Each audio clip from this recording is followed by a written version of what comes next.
오늘 말씀드리고자 하는 법문은 무아와 아상, 무아와 아상 이런 주제로 말씀드리겠습니다. 서가모니 부처님께서 깨달음을 얻으신 것은 무아에 대한 깨달음입니다. 무아, 나라는 것이 없다. 이런 깨달음입니다. 이 무아를 다른 말로 하면 연기라고도 하고 중도라고도 하고 해탈이라고도 하고 하는데 내용은 전부 무아입니다. 나라는 것이 없다. 이걸 깨달은 거죠. 그럼 나라는 것이 없는 게 뭐냐? 그 세계적으로 불교의 지도력을 발휘하고 있는 프랑스에 계시는 월남 스님, 틱나탄 스님은 무아를 아주 쉽게 가르치고 계신다. 뭐냐면 나에는 나 아닌 존재로 다 채워졌다. 그렇기 때문에 나라는 것은 없다. 이렇게 말씀하고 계세요. 나는 나 아닌 존재로 모두 채워졌다는 거예요. 이 나에는 첫째 뼈가 있는데 이 뼈는 흙이라고 하는 존재로 채워진 것이고 또 혈액이 있는데 이 혈액은 물이라는 존재로 채워졌고요. 이 지수 아닙니까? 또 우리는 체온을 가지고 있는데 그것은 불이라는 존재로 이루어졌고 숨지면 나가 아닌데 이 호흡은 바람이라는 존재로 이루어져서 이건 전부 내가 아니죠. 그래서 이런 것을 우리 몸에서 하나하나 드러내고 제거해내면 나라는 건 없는 거죠. 그래서 나는 나 아닌 것으로 이루어졌기 때문에 나는 없다. 예를 들면 이렇게 또 설명하세요. 나무가 있는데 나무는 나무 아닌 것으로 이루어졌다. 그래서 나무에서 나무 아닌 거 하나하나 물이라든지 거기에 여러 가지 요소를 하나하나 드러내면 나무는 없다는 거죠. 이걸 무아라고 합니다. 그 유명한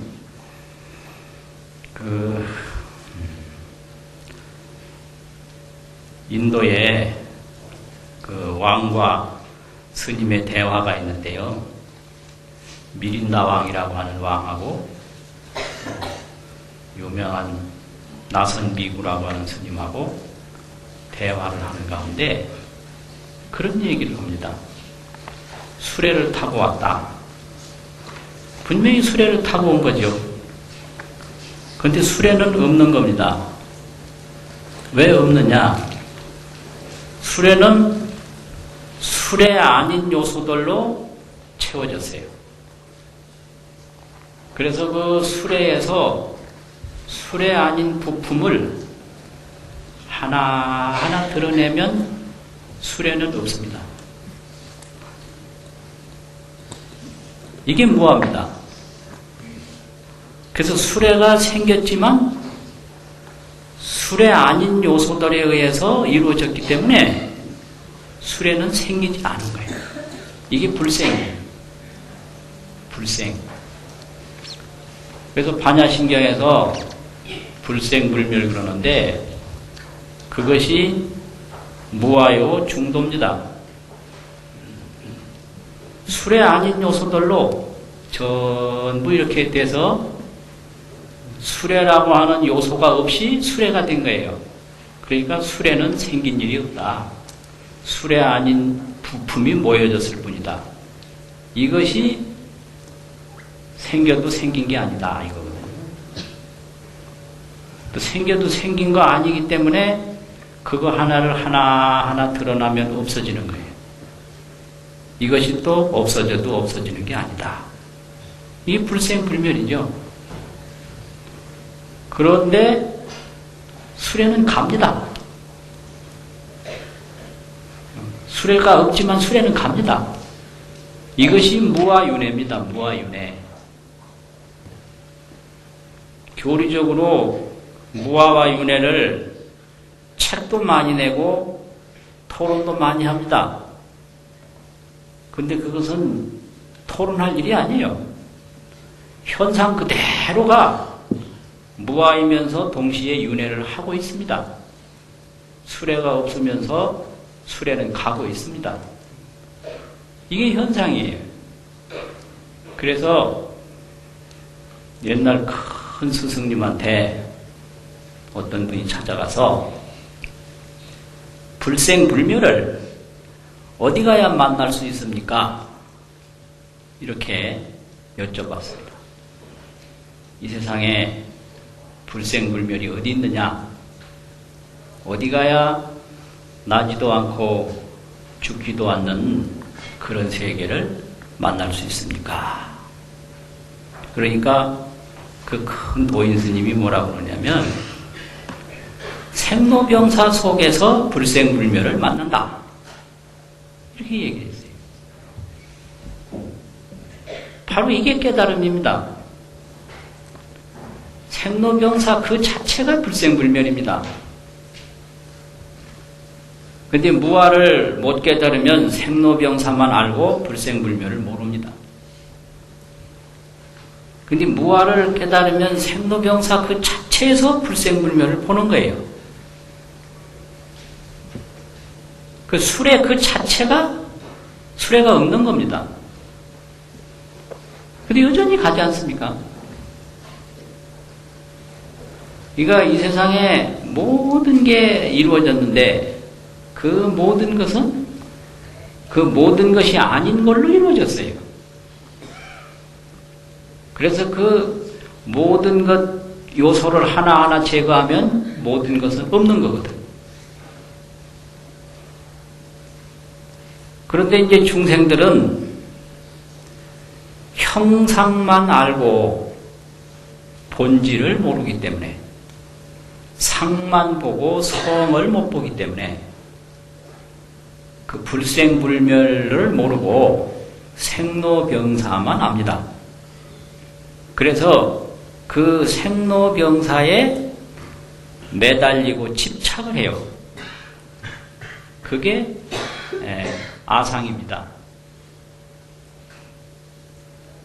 생로병사에 집착을 하는 게 아상이에요. 그래서 생로병사에서 집착하지 아니하면 그게 무아고 무아를 바로 알면 해탈이거든요. 이게 참 중요한 거예요. 또 생로병사에 집착하는 게 윤회입니다. 윤회가 집착이 없으면 윤회가 없거든요. 아주 간단한 거죠. 얼음도 그렇습니다. 얼음이 뭐냐? 얼음은 얼음 아닌 요소들로 이루어졌어요. 첫째는 물입니다. 둘째는 추운 공기예요. 그래서 얼음에서 추운 공기를 빼면 물로 돌아가요. 물 제거하면 얼음 없습니다. 이런 거예요, 전부가. 우리 이 삶이라고 하는 것도 이 사람이 아닌 요소들로 이루어진 게 사람입니다. 그래서 이 사람 속에서 사람이 아닌 요소를 하나하나 제거하면 사람은 없습니다. 그러니까 생긴 것 자체가 불생이지 이 생긴 걸 떠나서 생기지 않은 걸 찾는다는 것은 마치 파도를 버리고 물을 찾는 것과 같습니다. 그래서 항상 이 생로병사에서 불생불멸을 바로 아는 거, 그게 무아의 깨달음이죠. 무아의 깨달음을 가지고 나에 대한 집착을 끊으면 그게 윤회에서 벗어나는 것이고 그것이 해탈입니다. 그런데 이 나에 대한 집착이 뼛속까지 사무쳐 있어요. 뼛속까지. 그래서 이거를 끊는다는 게 보통 어려운 게 아닙니다. 그래가지고 무아에 대한 깨달음이 있어도 결국은 아집이 생겨서 나를 중심으로 생각하고 나를 중심으로 활동하는데 이걸 업장이라고 합니다. 업장. 업장은 관습적 아집 행위예요. 아집 행위가 관습적으로 일어나는 거예요. 이게 업장입니다. 그래서 이 관습적 아집 행위가 좀처럼 안 끊어지기 때문에 수행을 깨닫기 전에도 하고 깨달은 뒤에도 하고 계속해야 된다. 이렇게 강조를 합니다. 이 아집적, 이 관습적 아집 행위가 이 생각에 사로잡힌 건 물론이거니와 아주 온몸에 퍼져 있고 뼛속까지 골수까지 사무쳐 있기 때문에 그거를 다 제거하려면 생각만 다짐을 해서 되는 게 아니고 이 몸에까지 수련을 계속하고 이 몸도 계속 단련을 해야 되는 것이지 이 몸만 해도 안 되고 생각만 해도 안 되고 몸과 마음을 같이 합쳐서 닦고 또 닦고 했을 때 나중에는 저절로 된다. 이것이 무아에서 벗어나는 해탈의 길입니다. 그래서 이제 이런 점을 수행이라고 그러는데요. 수행. 그래서 이제 수행은 첫째 무아를 깨닫는 길이고 무아를 깨닫는 다음에도 관습적으로 나에 집착하는 의식과 행위를 다 말켜서 수정하는 길이다. 이렇게 이야기를 합니다. 그러려면 이제 이런 거예요. 우리가 나라는 것이 없는데 나라는 생각에 꽉 이제 사로잡혀 있는데 그것이 무명이거든요. 어리석음. 이 어리석음이라고 하는 것은 잠드는 겁니다. 잠들어.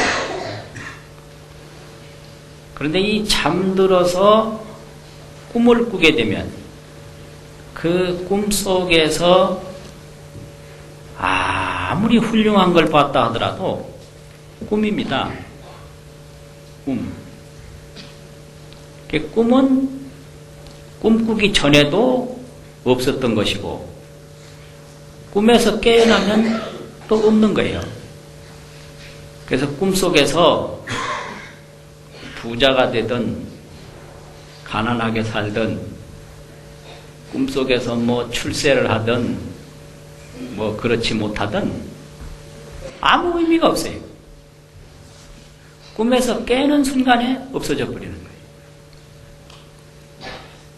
그래서 가장 중요한 것은 그 꿈에서 어떤 꿈을 꾸느냐가 문제가 아니고 꿈에서 빨리 깨어나는 게 문제입니다. 빨리 깨어나는 게. 근데 이제 깨어나죠. 어떻게 해서 깨어나느냐.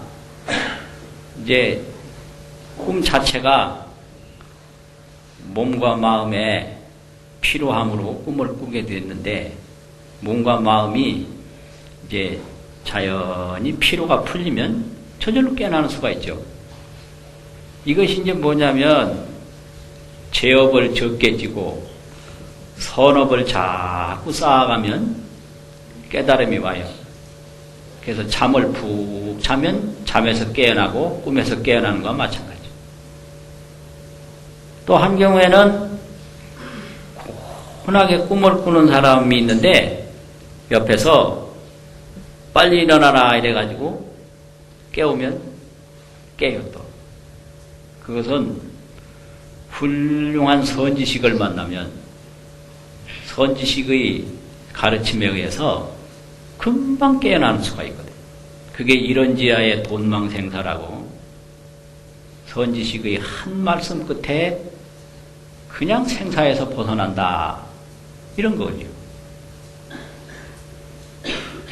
그런데 문제는 그 다음에 또 있는 거예요.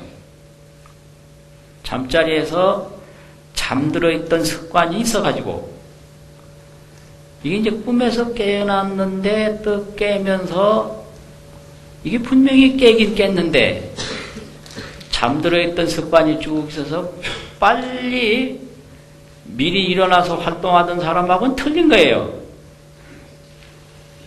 이게 문제인 거예요. 그래서 잠에서 깨고 꿈에서 깼다고 해서 이미 그냥 왔다 갔다 하고 한참 일하고 움직이던 사람하고는 틀린다. 그 깨어나는 중간 과정이 있다 이 말이죠. 그래서 약간 눈도 비벼야 되고 정신도 차려야 되고 세수도 해야 되고 옷도 챙겨 입어야 되고 그 과정이 있는 거예요. 이 해탈의 공부도 그와 똑같습니다. 무아를 봤다 하더라도 그 무아의 지혜가 완전히 성숙하기 전까지는 늘 챙겨서 마음 챙김, 이 행위 챙김을 계속 해가지고 힘을 자꾸 키워갔을 때 성숙한 선지식이 되고 훌륭한 도인이 되는 거죠. 그런데 그렇지 못하고 잘못되면 꿈에서 눈은 떴는데 완전히 잠에서 깨어나지 못하고 자꾸 거기서 멈추는 거예요. 잠자리에서. 그러다가 잘못하면 새잠이 들어버려요. 그럼 또 자요. 그래서 이 도를 공부하는데도 그 조사어록에서 그런 걸 아주 굉장히 지적을 했습니다. 도력이 불능성 업력이라 도력이 업력을 이기지 못한다. 도력이 업력을 못 이기는 거예요. 그 무아는 무아대로 모르는 건 아닌데 여전히 아집에 집착을 해가지고 그 아상에서 못 벗어난단 말이죠. 이게 윤회입니다. 그래서 이런 부처님 법을 잘 보고 자꾸 선업을 짓고 자꾸 공부를 하고 마음 챙김을 계속하면 무아를 훤히 보고 또 무아를 훤히 본 다음에는 나에 대한 집착을 자꾸 덜어서 점점 더 그 무아의 그 깨달음에서 나오는 힘이 있어요. 그걸 무아의 깨달음에 의한 에너지라고 합니다.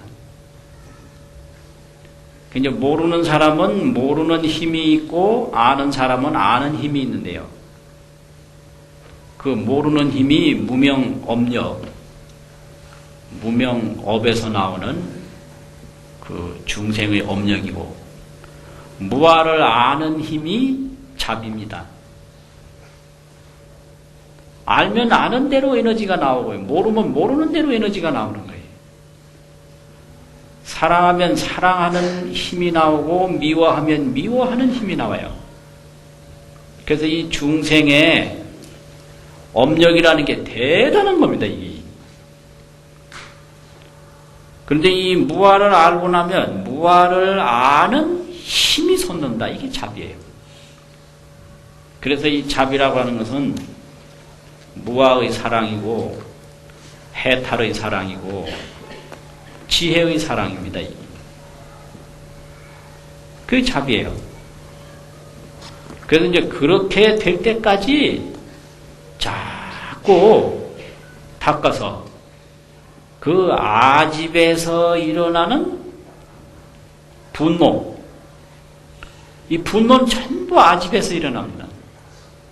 나라는 것이 없으면 분노가 안 일어나죠. 아집에서 일어나는 근심, 아집에서 일어나는 두려움, 아집에서 일어나는 여러 가지 절망감, 원망스러움, 이런 것을 자꾸 찾아내서 이걸 없애내버려야 돼요.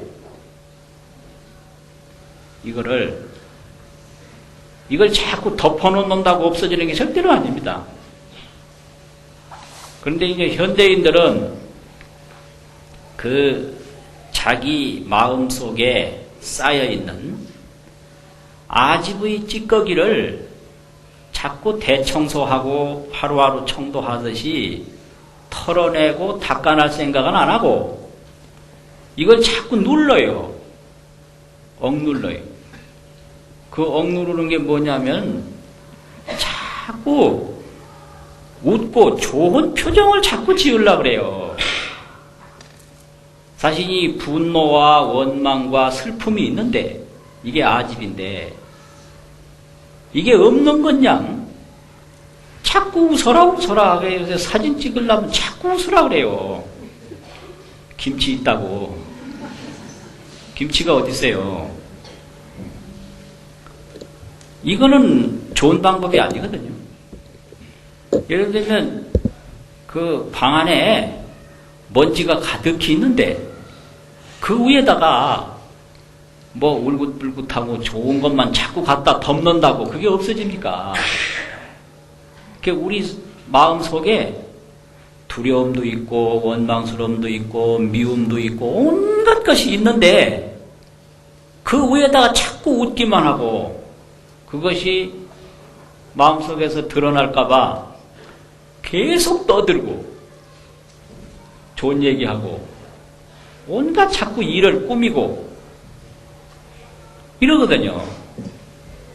이거는 아니다.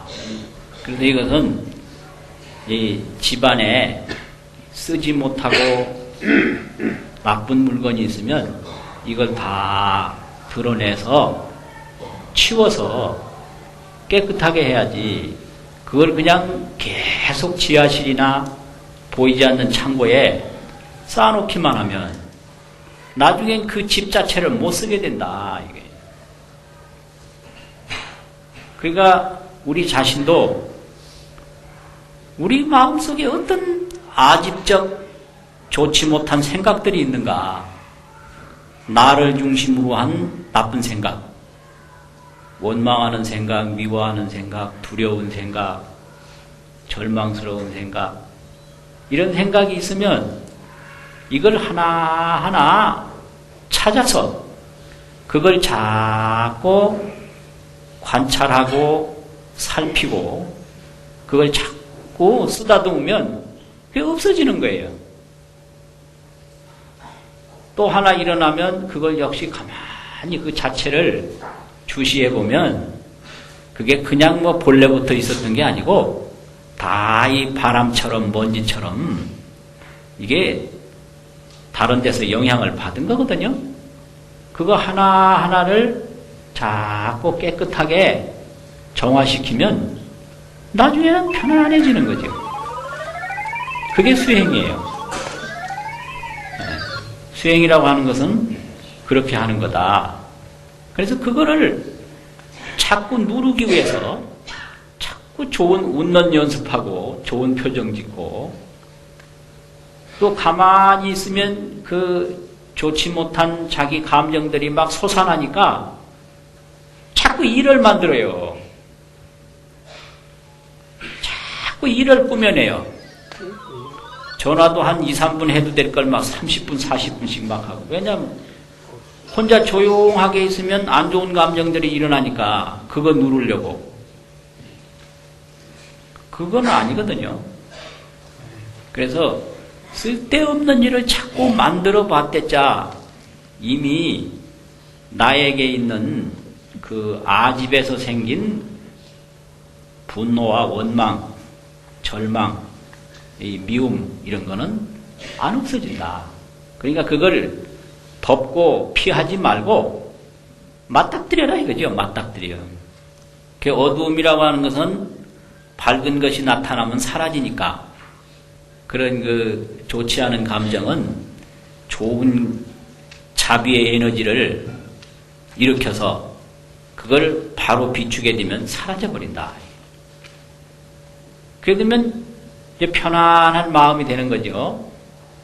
그것이 이 수련의 공부가 점점 향상하는 겁니다. 그래서 아버지를 두려워하지 마라. 아버지는 과거의 아들이었다. 그 아버지의 일을 원망만 할 게 아니라 아버지의 고통도 이해를 해야 돼요. 아버지는 과거의 아들 아닙니까? 할아버지의 아들이잖아요. 맞잖아요. 또 아들을 무시하지 마라. 아들은 미래의 아버지다. 맞잖아요. 지금 5살, 3살 난 아들이 미래의 아버지인 거예요. 아버지는 과거의 아들이고. 이렇게 보면 미워할래야 미워할 대상이 없고 집착할래야 집착할 대상이 없는 게 이게 무아를 깨달은 지혜의 잡입니다. 아버진들 그렇게 어떻게 그게 대단한 거냐. 과거의 아들이에요. 아버지는. 또 아들은 또 그게 별 수 없는 거냐. 미래의 아버지다. 그게 다 연결되어 있어요. 연결되어 있어요. 그래서 다만 자기중심적 아집을 가지고 보니까 미움과 원망이 나는 거지. 무아의 지혜로 보면 미워할래야 미워할 대상은 없다. 다 이해를 하게 되고 또 그 이해하는 데서 나를 편안하게 하고 상대편을 편안하게 하는 에너지가 솟아나는데 그게 자비의 활력이라는 거죠.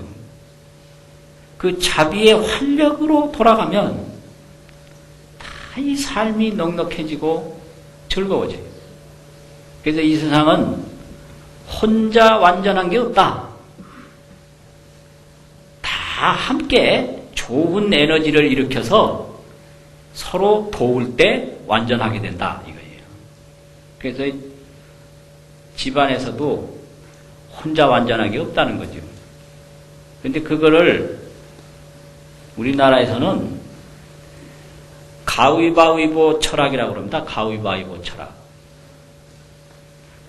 이 참 가위바위보가 묘하다는 거예요. 가위바위보니 바위 있잖아요. 주먹. 이 주먹이 대단한 것 같지만 이 볼을 만나면 꼼짝 못해요. 주먹 혼자 있을 땐 대단하지만 이게 뭘 만나느냐에 따라서 헛일이에요. 근데 이 보가 대단한 것 같지만 가위 만나면 꼼짝 못해요. 이게 가위바위보 철학이에요. 이게 서로 도와야 하는 원리입니다. 딱 균형을 이루고 있는 거예요. 그러니까 가위는 주먹한테 안 되고 주먹은 보한테 안 되고 이래서 어떤 것도 완전한 게 없고 딱 이 세 개가 균형을 이루는 거죠. 이게 가위바위보 철학이 이게 엄청난 겁니다. 이게 이 가위가 볼을 만났을 때만 보면 대단한 것 같은데 주먹이 있는 거예요. 그 주먹이 있는 줄 모르고 혼자만 하는 게 이게 아집입니다. 이 보가 가위 만났을 때 내나 같은데 이 보를 만나면 또 꼼짝 못하는 거예요. 그래서 이게 나 홀로 존재하는 것 같은 것은 아집이고 그 아집은 가위바위보의 원리를 모르는 거죠. 주모 혼자 살아가려고 하는 거 이런 거. 그 참 재밌어요. 그래서 이런 거를 이 옛날 대가족 제도에서 3대에다가 또 적용을 합니다. 할아버지, 아버지, 손자 이 3대가 같이 살거든요. 대가족에. 근데 아버지는 할아버지한테 꼼짝 못해요. 또 손자는 아버지한테 꼼짝 못해요. 근데 할아버지는 손자한테 또 꼼짝 못해요. 손자가 뭐 해달라고 하면 할아버지 꼼짝 못합니다. 이게 가위바위보 이게 원리입니다. 이게 꼼짝 못하는 거예요. 이것이 무하고 이 주모 혼자 있는 게 아니에요. 절대 혼자 있는 게 아니에요. 또 함께 공존하는 거죠. 이게 중보고 이게 연기입니다. 그래서 이제 이러한 원리를 잘 깨달아서 잘 실천하면 그게 해탈이고 그것이 바로 극락세계입니다. 그러려면 우리가 자꾸 이 의식을 자기중심적으로 밖으로만 향해 가면 끝이 없고 자꾸 그 마음을 가라앉히고 막혀서 나쁜 분노, 나쁜 절망은 자꾸 덜어내고 그 좋은 자비의 에너지를 자꾸 드러내면 그게 불보살이에요. 불보살의 마음을 가진 사람의 눈에는 가는 데마다 극락입니다. 가는 데마다. 우리의 분노의 마음을 가지고 있으면 가는 데마다 어두움이고요. 좋은 에너지가 일어나는 그 마음, 자비의 마음을 가지고 있으면 가는 데마다 극락이거든요. 그래서 제사 지낼 때 그런 말이 다 나옵니다. 자광조처의 연화출이라 자비광명이 비추는 곳에 연화세계가 탁 펼쳐진 극락세계가 드러난다. 해안관시의 지옥공이라 해안으로 볼 때 지옥은 없다. 그대로인 거예요, 이게. 자비심이 부족할 때 지옥이 있는 거지, 자비심이 있는 곳에는 항상 극락세계가 나타난다는 거지. 연화출이죠. 연화라는 게 극락세계거든요. 또, 이 지옥이라고 하는 것은 지혜가 모자랄 때 있는 거. 지혜라는 건 무아를 모를 때 있는 거다. 무아. 그래서 이 무아를 깨달은 그 지혜가 있을 때 지옥은 없다. 그래서 해안관시의 지옥 공이라. 만날 하는 소리입니다, 이게. 근데 이걸 그냥 말로만 하고 넘어가니까 그게 얼마나 소중한지 모릅니다. 그래서 반야심경도 그냥 읽기만 하고 치우니까 그게 얼마나 기가 막힌 말씀인지 몰라요. 그래서 이제 이런 경을 자꾸 읽고 우리 마음을 자꾸 돌아봐서 나쁜 마음이 일어나면 그걸 잘 비춰서 보면 그냥 사라지고요. 또 생각을 자꾸 딴 데로 계속 분산시켜서 쫓아가지 말고 경을 읽고 기도를 하고 하면 그 나쁜 에너지는 멈추고 좋은 그 힘이 우리 속에서 나와요. 그러면 거기서 복도 생기고 또 고통도 없어지고 그 인연으로 극락세계도 가고 성불도 하고 중생제도도 합니다. 그래서 그러한 믿음을 항상 가지고 정진도 잘하고 좋은 인연을 자꾸 맺어가야 합니다. 오늘 법문 여기서 마치겠습니다.